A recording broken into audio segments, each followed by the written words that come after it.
Yeah, I absolutely agree. I think CMOs should be operators first. You should be a business operator.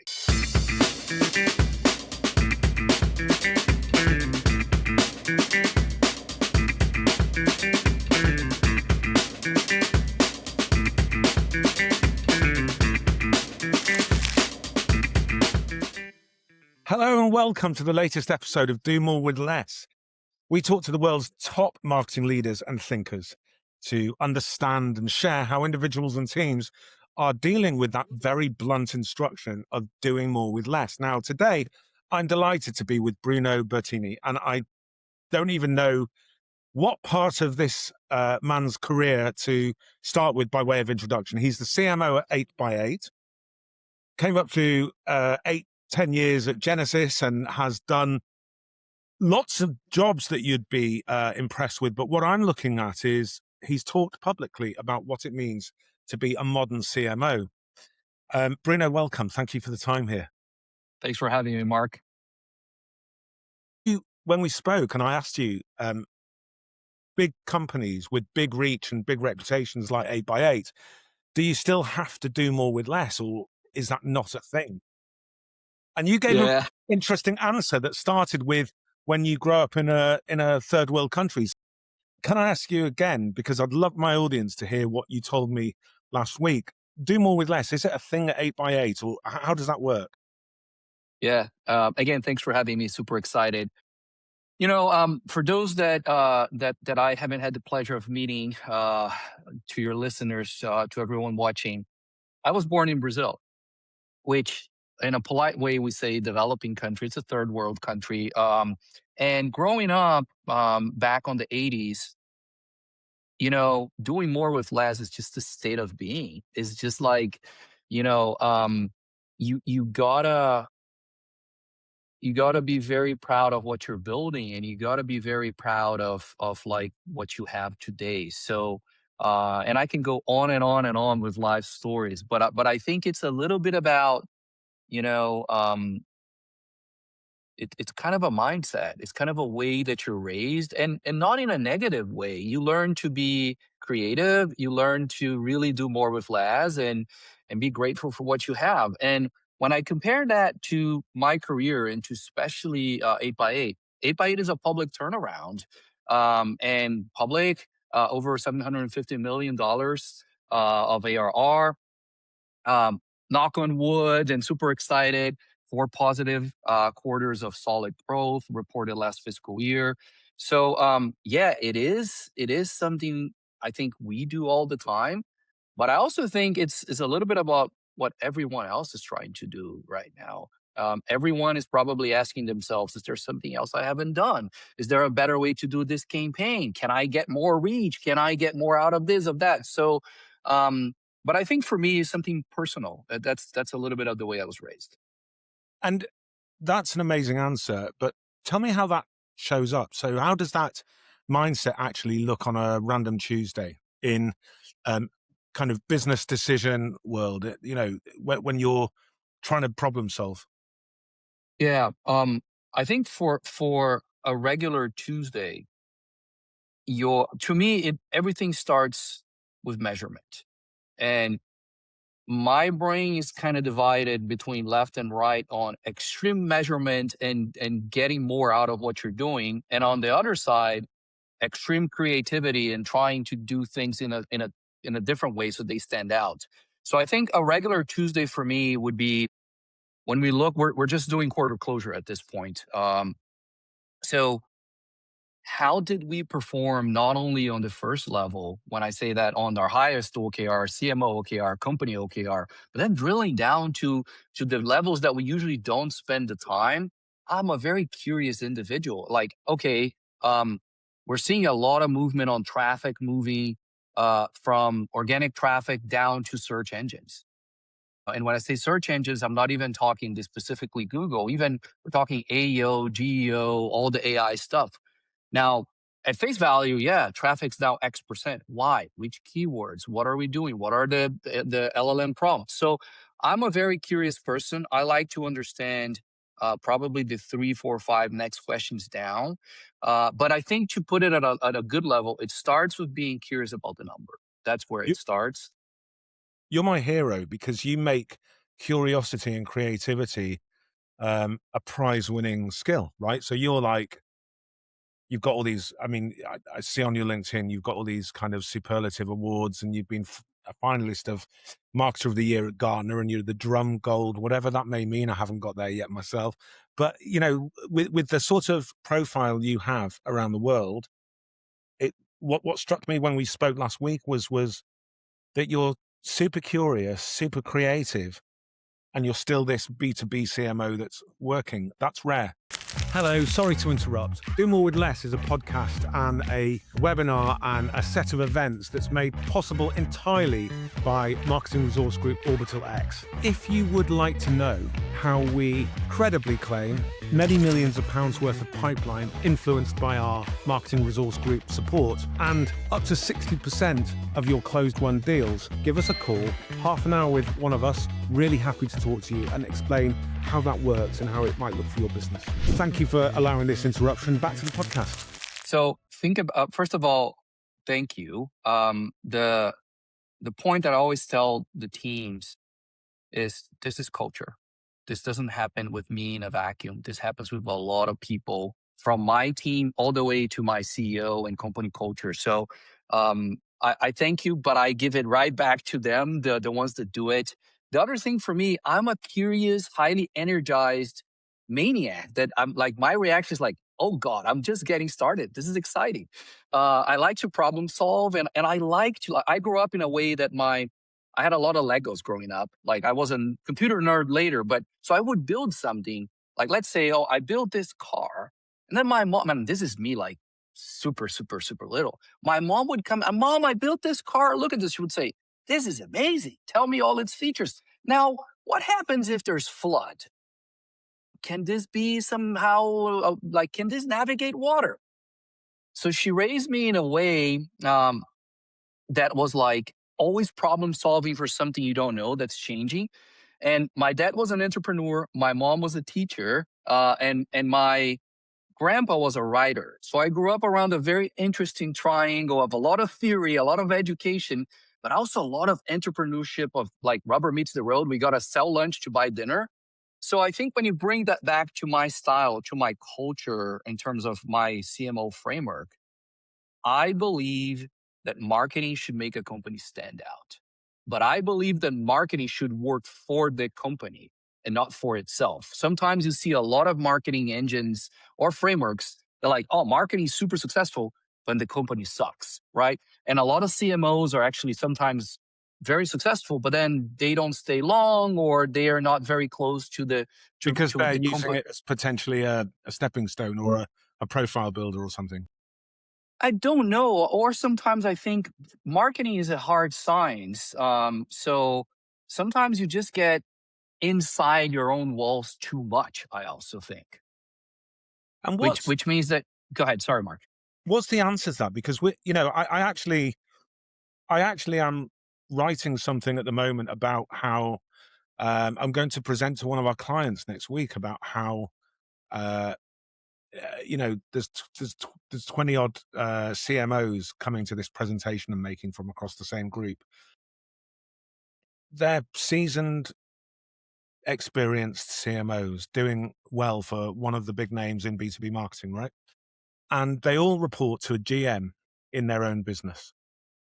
So what am I going for? There's a marketing leadership day that they're doing, and I'm clearly not going to try and turn up and talk about marketing skills or tactics or, uh, you know, how marketing's changing, blah, blah, blah. I'm clearly not going to be talking about AI. They're already all over that. Measurement is a conversation that's going on at the moment, which is really, really useful. But it's not like these guys are going to find any of that stuff new, but we are going to be talking about marketing leadership. And part for me, leadership is understanding yourself as a go-to-marketer or a business person, like a leader who's close to the P&L and can ask the right questions of the right people in the business because they've already won the credibility to be in the room with that person. And what you're talking about, I've seen so many times, that marketing in a box. That there's a great marketing campaign that could do something ridiculously good, but never gets any further really than the door of the marketing team block, because they forgot to go and get advocates or champions or anyone else interested. They forgot to include sales and client and product and tech. And I do find that I think there's two last B2B marketing problems to solve really, at least in theory, if not practice. And I think one of them is that we need to get out into the business and into the market.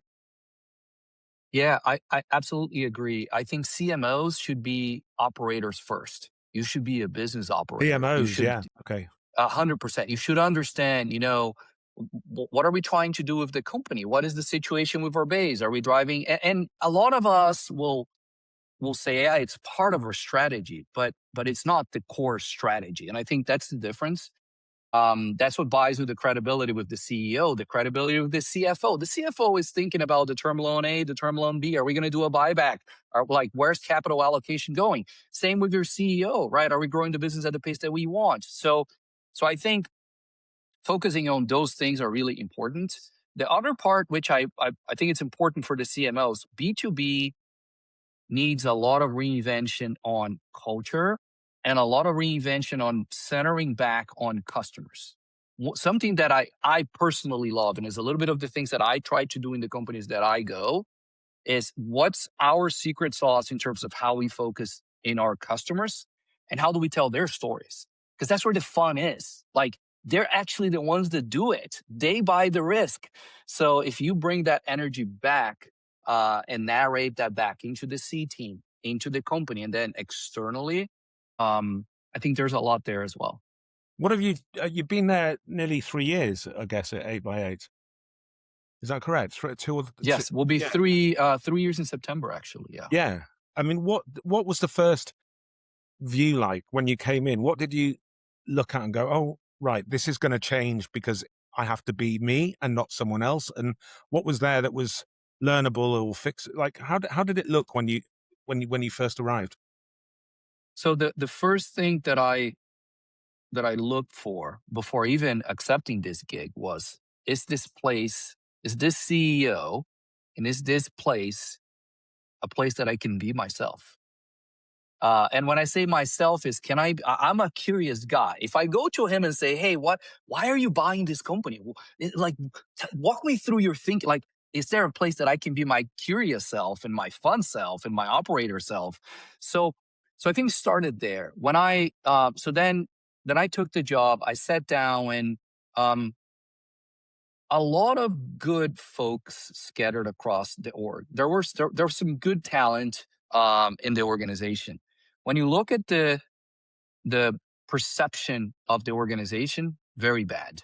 So bad perception. When you look at the output and the quality of the work, I would say subpar. When you look at the impact to the business, acquisition, partner acceleration, et cetera, et cetera, et cetera, subpar as well. So we had to basically reset what good looks like, what a culture of creativity and curiosity looks like, and In how can we do B2B? more in B2B, but also how do you do all of that with less money or with very limited amount of money because the company's turning around. It's not that I have like all the resources at my disposal. So we had to pick our battles. Be honest, how close to the center or lead of that conversation were you? The one about we've got to change a culture, we've got to start a culture of curiosity and creativity because it will affect upwards our product, our performance, our reputation. Were you able to be as close as you sound like you were to that conversation over the last 3 years? Yes. Did you have I to fight? also, I Did think you have to fight? I think fighting is not, I don't think is the right word. I think is you have to build a strong business case of why this is more important than the 37 other things that we're doing. Um, I don't consider that fighting. Fighting would be not the right energy here because I think the cultural transformation in that sense was something our CEO was eager. he is the representation of turning the company around. The question is sometimes, how do you channel that back into the company? How do you Yeah. help him channel that externally? How do you mirror the product ingenuity with that turnaround story and build a brand externally? How do you sit down with your analysts and say, this is what we're going to do. This is what we did. This is what we're like. So I think putting all of those things together and then bringing it back internally, um, that has been, I had a lot of big lessons here. This has been amazing. Like, it's been a ride of a lifetime if I were to steal the, the Bob Iger's book quote. But I think in terms of culture, in terms of transforming to a culture of creativity, especially inside marketing, I think it's been fascinating. Do you feel quite distinct as a B2B marketing leader? Do you feel like you are a for a CEO that hires you? Do you feel I'm a different choice? I know I bring something different. I know I'm not the regular B2B. Like, do you feel that there's something different to your approach, that you could have done this job?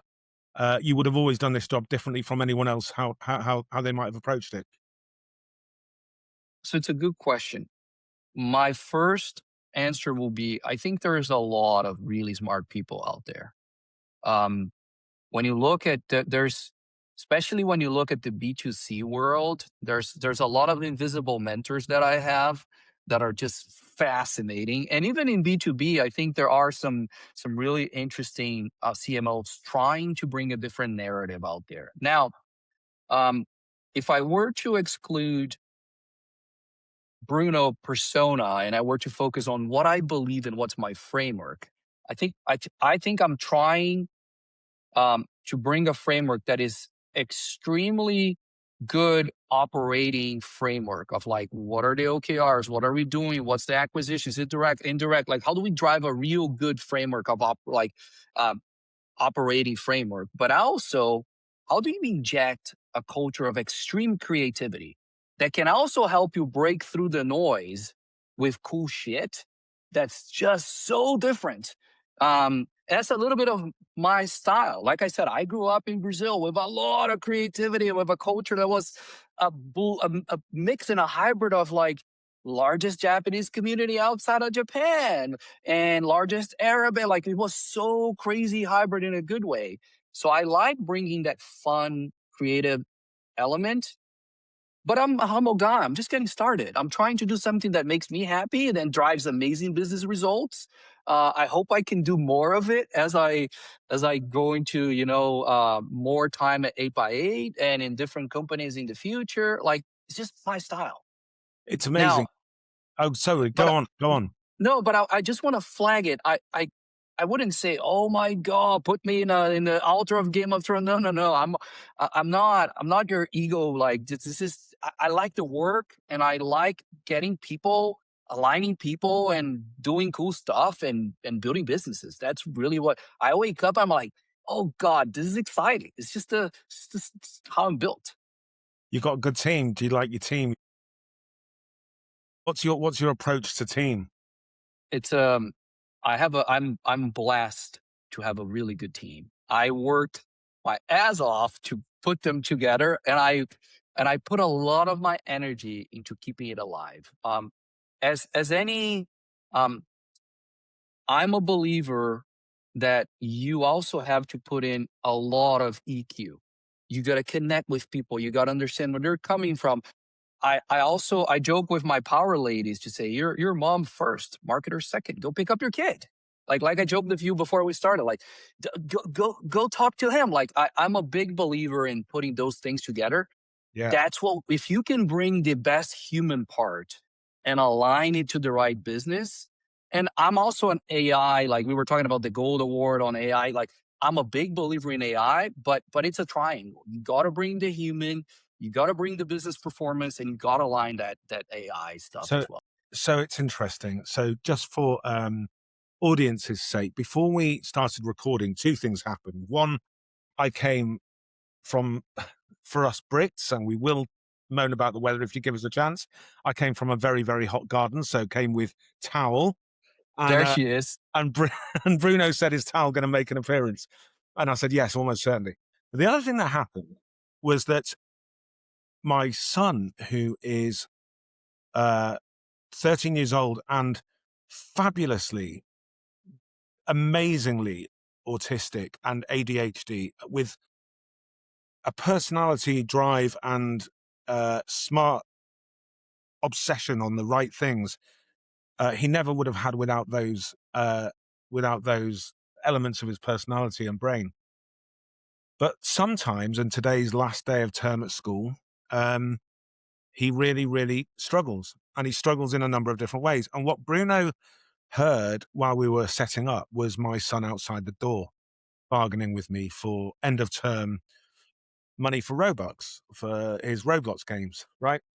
And I had made it clear to him what the parameters were downstairs before we started, and I was able to bargain with him. I tried to deal with him, and he accepted the deal only so far and was out the other side of the door making a hullabaloo. And Bruno heard it. And Bruno, this was really interesting to me. There's two parts of it. One is I am learning. I'm 50 years old. I've been marketing in B2B for I don't even know how long. And I am learning more about marketing, business, and growth through parenting my kids in terms of the relationships, the bargaining, the always looking out for other people, for someone else, thinking ahead about every single part of his day and my daughter's, right? But every single how he's getting home tonight, where I expect him to be, if and when he's going to call me to tell me he's independently traveling, all this stuff. I learned more about it from parenting. And what was really interesting to me was instead of just giving me 2 minutes to go and see if I could settle him, your take was actually, let's move the podcast. I don't want you to go and deal with your son or, bargain. And it was really interesting to me because my wife and I are on this kick at the moment where we're really, really trying to do loads and loads of the right things in terms of the love, but also the knowing when to parent through values and trying to get him to, find different ways. But I haven't heard your response before. I haven't heard go and be a dad before you come and do more with less. And I was like, no, Bruno, don't go anywhere. It's been weeks. I've been trying to put your bloody, get your ass in your seat, boy.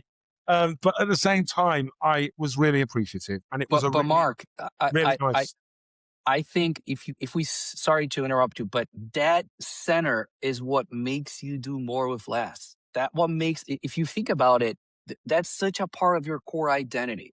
That's such a part. If you think about insight, ingenuity, like that is such a powerful driver. That is something you have to honor that instead of pushing that aside. And that's just the way, and I'm not saying, oh, like, oh my God, but I think if you lead with caring and respect, I always tell my team, acknowledge it. If you acknowledge it, that's the first and the most important step. So thank you for saying that, but also, big hug to you. I am a dog parent, which he is snoring under the couch This is the right now, having second, a nightmare. Andy. This So is the second dog episode in 2 weeks. Amazing. Go on. yeah, I mean, it's my my COVID baby. So Are we going to see you? Are we going to see your baby? here we go, Rudy, come.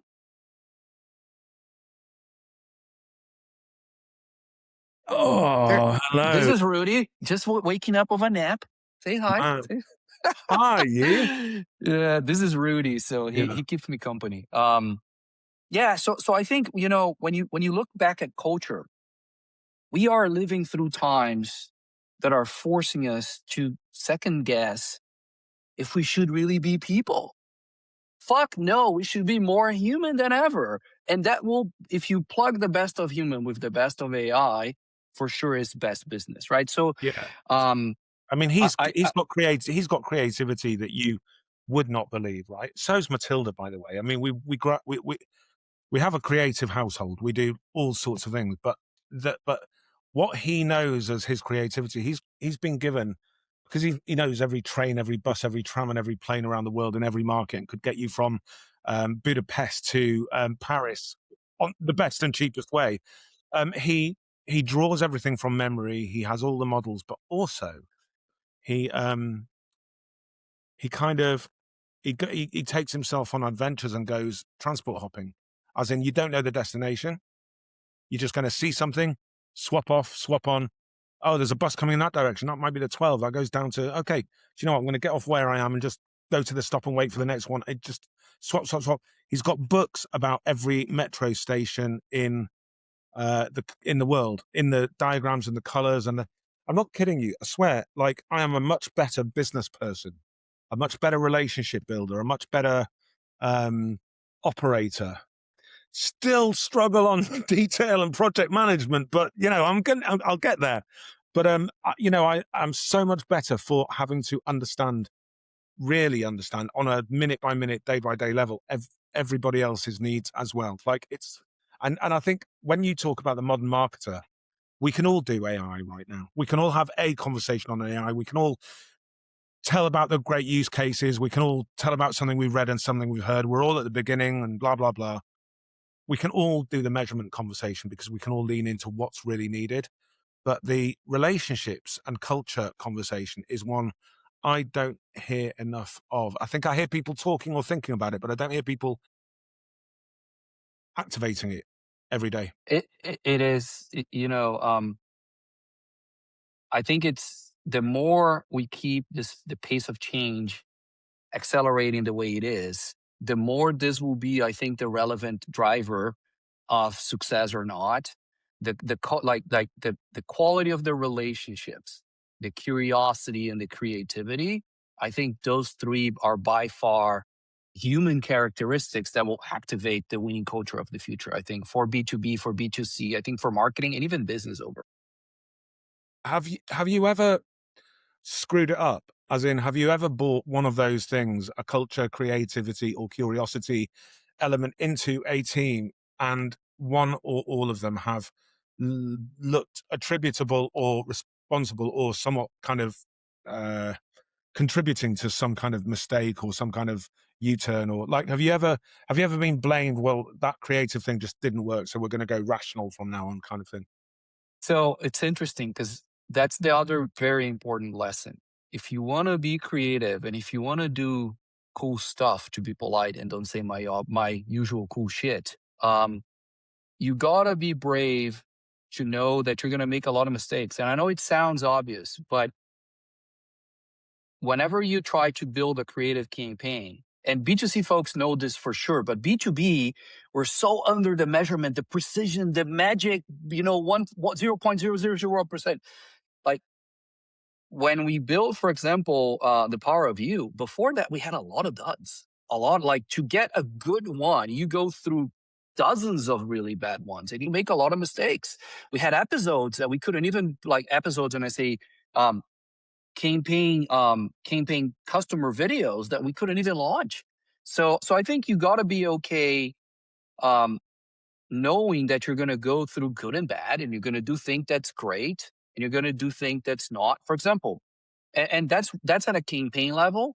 You need measurement for sure, but in terms of creativity, you have to go through failure.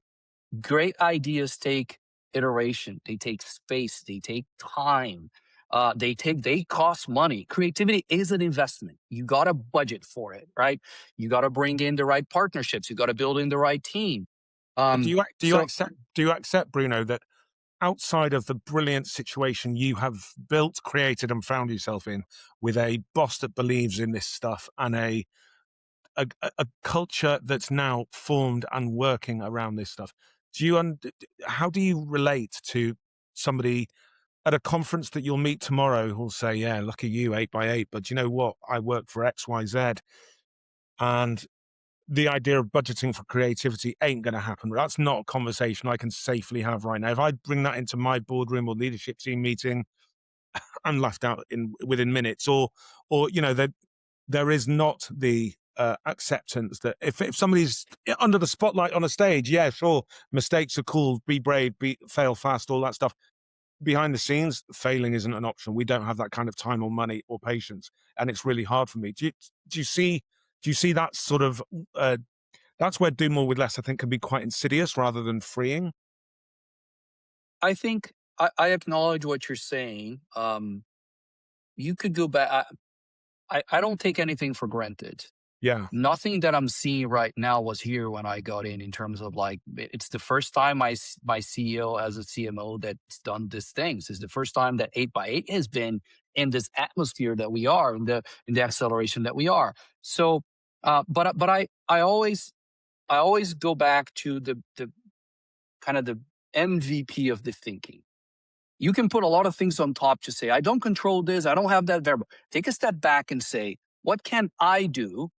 For example, earlier in my career, I never had full control. For example, when I was running LATAM for Genesys at that time, I didn't have full approval on the brand.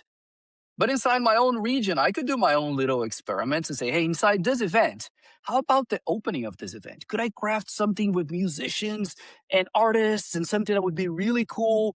Could that be creative? Could we afford 5 grand to do that? Sure, we can afford 5 grand to do that. Sometimes it was amazing. Sometimes it was a complete flop. So I think you gotta find, you cannot have creativity as this 100% super heavy truck that you have to lift on your own. No, no, no, no, no, no. Take a step back. Even if you're an individual contributor, what can you do today to make a slide that's an awesome, badass slide that you're like, oh my God, this is so nice? What can you do with messaging that's like, oh, that's such a well crafted messaging? What can you do with a CTA? Can you stand up in a meeting with a customer and say something that they're like, yeah, that's exciting? I think creativity is not just the peak of Everest, is the journey. It's buying the gear. It takes you a year to get the money to buy all the gear. You go prepare for 3 years. Like people, but people see just when you plant the flag and they're like, oh, the flag is impossible. Heck Yeah. no. Maybe just starting thinking about it is exciting. So it's kind of reverse your thinking. Don't That's go amazing. yourself. Yeah, don't go yourself on the final destination. Yeah. Just for That's just like, for me to say, I would love to fucking go base camp of Everest would be my dream. yeah. I will never climb to the top, but just base camp. And then start the journey backwards and look at the individual piece that you own. And if that's creative and if it's small enough, go have fun. Celebrate it. Love And that. if you do that at all levels, you celebrate that at multiple levels, it adds up. And sometimes you're the CMO, you can say, oh, we're going to make a bet here and I'm going to bet my ass on it. Sure, you can do that later. But just that, I also believe that if you do just the top thing and you don't do the bottom ones, and it's disconnected. How do they say in the movie? It's a wheezy, it's a woozy, it's a fugazi. You got to build it in a connected way. Yeah. I love that. Do you know, while you were talking, this, um, you reminded me of something that was in, guys, this is going to sound like ego complete, right? You reminded me of something in my own book. And just saying. And I couldn't remember what it was, but you said about because I've always talked about like if you don't think you can make to be a creative brand by tomorrow, dip your toe. Just dip your toe and start doing something, right? And you said, but you said about you can't do it on your own. And I've got this bit in a chapter called "Coffee and Shoe Leather," so building brand bridges around the building, right? It's hard to be brave as a team of one. Like you can be brave as a team of one, but then you're suddenly like that marketer you were talking to before that has great profile, but the business sucks. The bravery you need is actually the stuff that you're talking about, which is spreading a culture of it. Not just being curious, but putting in a somehow and sustaining, but planting a culture of curiosity and creativity because where it's allowed, where somebody around a coffee meeting or around the water cooler or in a formal meeting is allowed to have and voice an idea that is completely off the beaten track, right? And go, this could be something, and can I start a few conversations about it and just see where we get to? That time given, that permission, that's the culture. And Mark, I also think on the culture, people again think about the Everest. Everyone rowing in the same direction. No, no, no, no, no. You're not going to get 100%, but you get 2 people. Then you get 4%. Then you get 10% of the org. Then I remember after we rebranded that I sat down and a team came and said, hey, we are thinking about this. And I'm like, And this was like a year and a half ago. And I'm like, oh my God, I think I'm going to cry. This is something they've done it better than I could ever think about it. This is it. You see the flywheel. And again, it's small. It will never be perfect. It's hard to rally everyone, but it adds up. I think it adds up. It's amazing. It's amazing. So this stuff isn't a myth. I mean, I think it feels like you can go on LinkedIn anytime and read about this stuff. And I'm constantly either talking or writing or presenting with a lot of this stuff in mind. But sometimes I wonder, I kind of know what I'm doing in my job, in my business, and I see one or two other people who I know and trust that they'll always be that brave and that open. But largely, I wonder if some of it is just us myth making. But when I hear about what you've got going at 8x8, what you've built, how it energizes you. I mean, obviously Rudy didn't feel as energized. Frankly, Rudy felt a little bit sedated, a little bit. He was just waking up. I woke him Yeah, up. I think you're saying something that's core to my heart and to my belief. I think we are raised to believe that the power is external. yeah, Oh, we need this, we need that. Take a step back, and what can you do? What does this feel like for you? And I think that the difference between a myth and reality is just good activation. yeah. Is And willing to go and do it. it is. It is. You gotta bet the house. Bet the house and go. An artist friend of mine was a very, very good friend of mine. She shows me photographs all the time of her latest pieces. And I said, when are you going to go and exhibit? Like, when are you actually going to go and exhibit? And like, I don't know what that looks like in your world, but like, when are you going to go and find an art shop or an exhibition or a gallery that is going to, and she said, that feels like a vanity project. And I was like, do you know what? I'm too old for this self-conscious vanity project bollocks. It's like, you think of a vanity project, you think, I've got some vanity projects going on. I can tell you now that they're only for the haters if you have built up a series of haters, right? For the rest of the world, it just looks like you're doing something that makes you and hopefully them happy. And like I said to her, I don't want to be on my deathbed. I said to her, try and remember the excitement you felt for me when I told you what I'm about to do this year, right? And people will like, I guess that I don't want to be on my deathbed wondering about the vanity, like all the cool stuff I didn't do because I was worried people might think I was getting out my lane or whatever it is. And I'm totally with you on sort of creating it and building and activate. Like the difference is those willing to do it. I think the ideas are out there. The knowledge, the kind of sparks are for everybody, but it's who's willing to do it, I guess. Yeah, and I think there's also build a network of resources that help you get better. you know, Build a good plan day by day. That's also where AI is super helpful. Break down your plan, ask AI to help you. What's the next step? What could I do? Which percentage could I do? For me, it was a way also to accelerate my career. It was a way to remember, I was born in Brazil, back in a small city. It was a way for me to build my career and build my own differentiation as I was going through the ranks.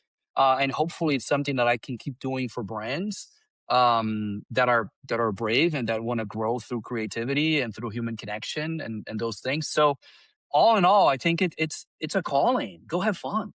Yeah. Bruno, I have been delighted to see you again and really lovely to have you on the pod. Thank you for spending some time with us. Thanks for having me. Go give the other $2 for Roblox for your son, please. He's getting them. He's getting them. You go. Going to build himself something amazing. Thank you again and see you soon, everybody, for the next episode of Do More with Less. Thanks for having me, Mark.